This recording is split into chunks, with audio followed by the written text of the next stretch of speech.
Tu ne sais pas ce qui est le mieux entre des séries courtes et des séries longues, on voit clairement de tout sur les réseaux, on s'y perd très facilement. En réalité, c'est de la logique et je vais t'expliquer en même pas 10 minutes comment gérer tout ça et comment savoir si tu dois plutôt utiliser des séries longues ou des séries courtes. Déjà, pour ce qui est du type de fibre, c'est clairement de la perte de temps et de la prise de tête inutile, tout simplement parce que on n'a pas tous la même répartition au niveau des fibres. Ce qu'il faut savoir, c'est que d'un muscle à l'autre et d'un profil à l'autre, on a une répartition qui est différente. Et on ne pourra quasiment jamais savoir en réalité comment sont réparties les fibres dans nos muscles. Ce qui veut dire que se dire, ok, sur les bras, il faut que je fasse plutôt des séries longues parce que j'ai plutôt des fibres lentes, des fibres rapides, etc. Le mieux, c'est de varier, de faire des séries longues et des séries courtes.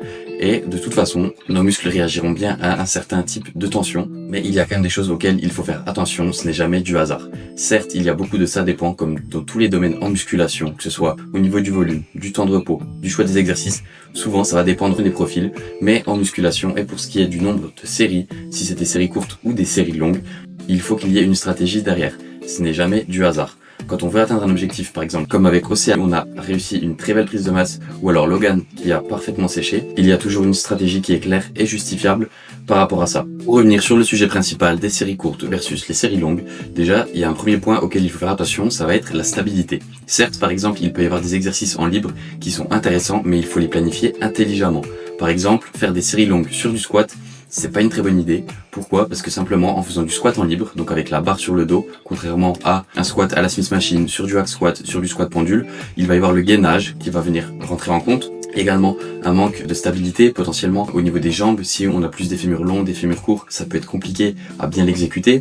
Pareil au niveau de l'essoufflement, sur un hack squat, vu qu'on est stable, on peut prendre un petit peu de repos, j'appelle ça un rest pause, mais le problème c'est que sur du squat en libre avec la barre, il va y avoir peu de stabilité et donc prendre un rest pause à ce moment-là, c'est pas très évident. Ça marche également dans l'autre sens. Pour ce qui est des séries courtes, c'est bête de programmer des séries avec peu de répétitions et donc beaucoup de poids sur des élévations latérales par exemple, où on va chercher à avoir un mouvement qui est propre et à cibler totalement le faisceau latéral des épaules.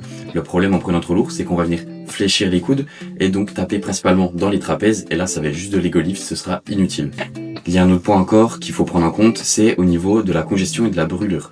J'en ai fait un réel récemment sur mon compte Instagram et je t'invite à aller voir ça, mais tout simplement, sur un leg extension, si tu fais des séries trop longues, par exemple du 15-20 répétitions, la brûlure va être clairement beaucoup trop intense, ce qui va créer un facteur limitant et te forcer à stopper ta série et donc réduire ta proximité à l'échec et c'est clairement pas ce qu'on veut. Et pour rester sur la proximité à l'échec, ça peut également marcher dans l'autre sens. Faire des séries longues sur certains exercices, par exemple comme du leg curl allongé, où en mettant trop lourd, on va venir donner des à-coups avec le bassin, ce qui va réduire le ratio étirement-raccourcissement et donc perdre beaucoup d'intérêt pour les ischios. Également, ça peut te procurer des douleurs au niveau du bas du dos, et c'est clairement pas ce qu'on cherche. Donc faire des séries longues avec moins de poids, ça peut te permettre de fatiguer à terme au fur et à mesure de la série tes ischios et donc atteindre l'échec musculaire sans pour autant avoir un mouvement dégueulasse. En gros, ce qu'il faut retenir, c'est qu'il n'y a pas vraiment de meilleur choix. Les séries courtes et les séries longues ont leurs avantages comme leurs inconvénients. Certes, sur le papier, les séries courtes sont peut-être plus intéressantes car elles sont moins fatigantes comme moins longues. Également peut-être plus challengeantes car on va mettre plus de poids et ça va peut-être plus nous hyper au final à faire la série. Mais c'est pas pour autant qu'il faut faire que des séries courtes. T'as peut-être déjà vu sur les réseaux des personnes prenaient ça, des entraînements avec uniquement des séries courtes, du 4, 5, 6 répétitions.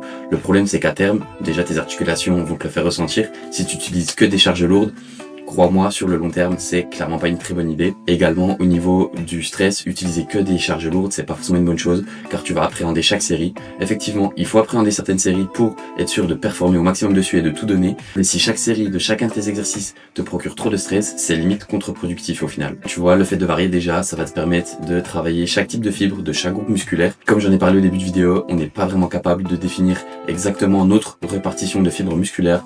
Donc faire des séries longues et des séries courtes, ça nous assure tout simplement de travailler toutes les fibres de nos groupes musculaires. Également, ça peut booster ton adhérence parce que tu vas faire un peu de tout. Tu vas pas simplement faire des séries longues ou simplement des séries courtes.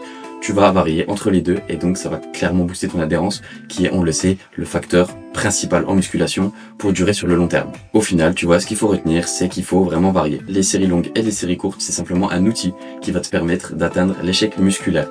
Et c'est surtout à mettre en lien au final avec l'exécution. Si cette vidéo t'a plu et que je t'ai appris quelque chose, n'hésite pas à cliquer sur ce lien pour directement réserver une consultation avec moi d'une trentaine de minutes où on peut discuter de tes objectifs. Je peux également te présenter mes services et ça peut potentiellement nous permettre de travailler ensemble à l'avenir. Et si tu veux échanger avec moi par rapport à ce sujet ou même n'importe quel autre sujet qui concerne la musculation, je te laisse me contacter sur Instagram ou WhatsApp et on pourra échanger tout simplement. J'espère que cette vidéo t'a plu, je te laisse mettre un petit like, t'abonner, commenter pour faire part de ton ressenti vis-à-vis de ce sujet.